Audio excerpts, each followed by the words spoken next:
Bonjour à toi! Lorsque nous nous sommes vus la dernière fois, nous avons découvert un nouveau peuple, les Algonquiens. Dans cette capsule, je te parlais du très grand territoire et des différentes nations de ce peuple.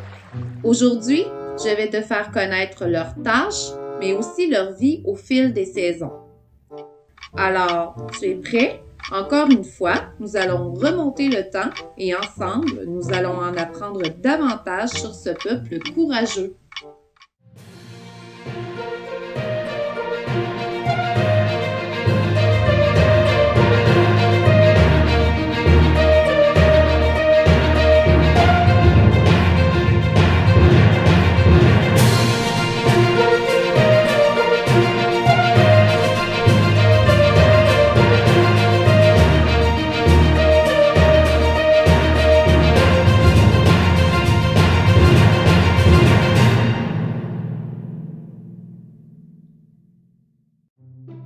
Tu te souviens que le peuple iroquoien était matriarcal, c'est-à-dire que ce sont les femmes qui prenaient les décisions importantes.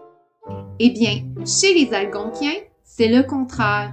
Ce sont les hommes qui prennent toutes les décisions puisqu'ils sont une société patriarcale. Le chef de famille est donc le père et comme on le voit généralement dans notre société, c'est lui qui transmet le lien de parenté à ses enfants. Chez les Algonquiens, la femme va vivre chez la famille de son mari. C'est aussi un homme qui est le chef de bande.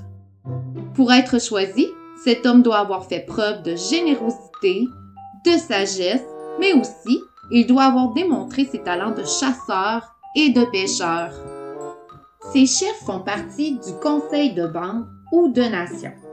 Parmi eux, il y a aussi des personnes plus âgées, car les Algonquiens ont un grand respect pour les conseils sages de leurs aînés. Comme chez les Iroquois, les tâches se complètent entre les femmes et les hommes algonquiens. Voici en quoi elles consistent. Les hommes doivent construire les cadres des wigwams et des canots. Ils fabriquent aussi les armes et les outils. Ils font aussi le commerce avec les autres bandes ou nations. Bien sûr, ils vont à la chasse et à la pêche.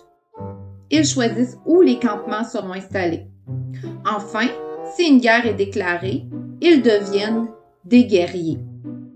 Les femmes algonquiennes ont aussi plusieurs travaux à faire, comme s'occuper des enfants et préparer les repas de la famille. Elles font la cueillette des petits fruits et des plantes qui soignent. Comme les Iroquoiennes, elles sèchent ou fument la viande ou d'autres aliments pour qu'ils se conservent longtemps. Avec les peaux des animaux qu'elles traitent, elles fabriquent les vêtements. Elles peuvent aussi, de temps en temps, aller à la pêche ou à la chasse au petit gibier. Ce sont elles qui ont aussi la responsabilité de monter et de démonter les wigwams, apporter de l'eau au campement et ramasser le bois de chauffage pour faire cuire la nourriture, mais aussi se réchauffer. Enfin, ne sois pas surpris, mais ce sont les Algonquiennes qui doivent transporter tous les bagages pendant les déplacements qui se produisent à certaines saisons. En parlant des saisons, tu sais que ce sont elles qui influencent en grande partie le mode de vie des Algonquiens. Je t'explique.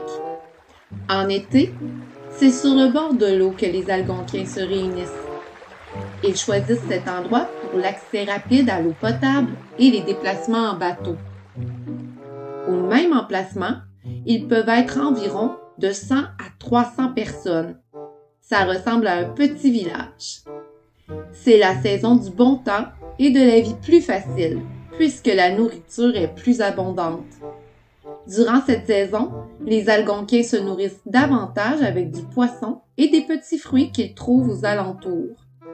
Cependant, les hommes font aussi un peu de chasse. Le surplus de viande et de poisson est séché en prévision de l'hiver. À cette saison, ils en profitent pour célébrer les mariages et toutes sortes de fêtes. De plus, ils font aussi le commerce avec les autres nations et c'est aussi à cette douce saison qu'ils fabriquent les canots.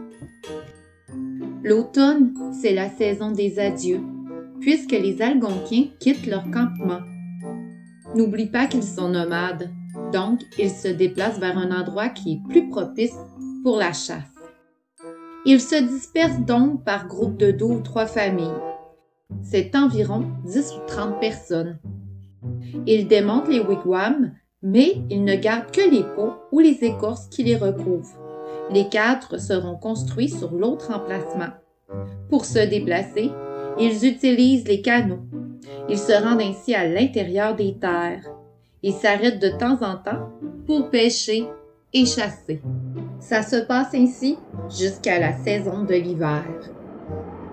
C'est une période beaucoup plus difficile pour les Algonquiens, car la nourriture est beaucoup plus rare. Ils continuent de vivre en petits groupes. Ainsi, ils peuvent avoir de la viande pour tout le monde lorsqu'un animal est abattu. Mais quel animal chasse-t-il en hiver? Eh bien, c'est surtout les gros gibiers comme l'orignal ou le caribou.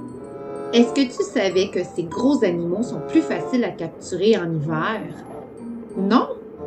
Eh bien oui. Comme ils sont très lourds, la neige les ralentit.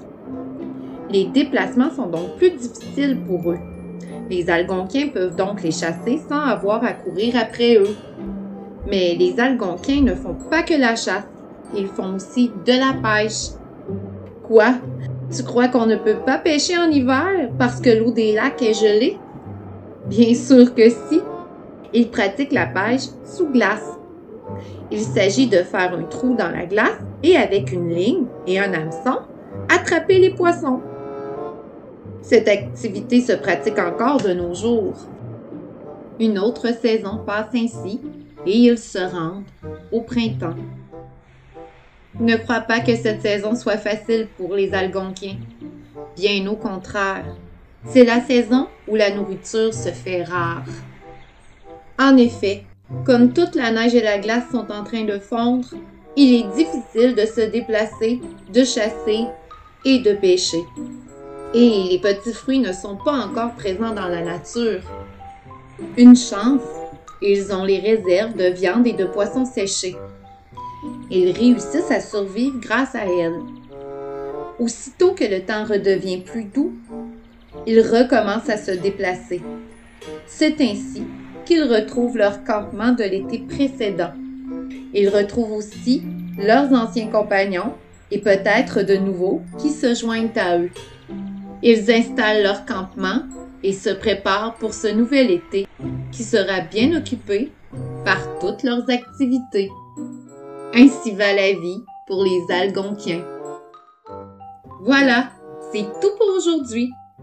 Lors de ma prochaine capsule, nous allons parler des croyances et du commerce chez les Algonquiens. Est-ce que c'est bien différent de ceux des Iroquoiens? Eh bien, tu vas le découvrir dans ma prochaine capsule. Tu peux l'écouter et faire ce quiz aussi. Abonne-toi si tu veux. À la prochaine!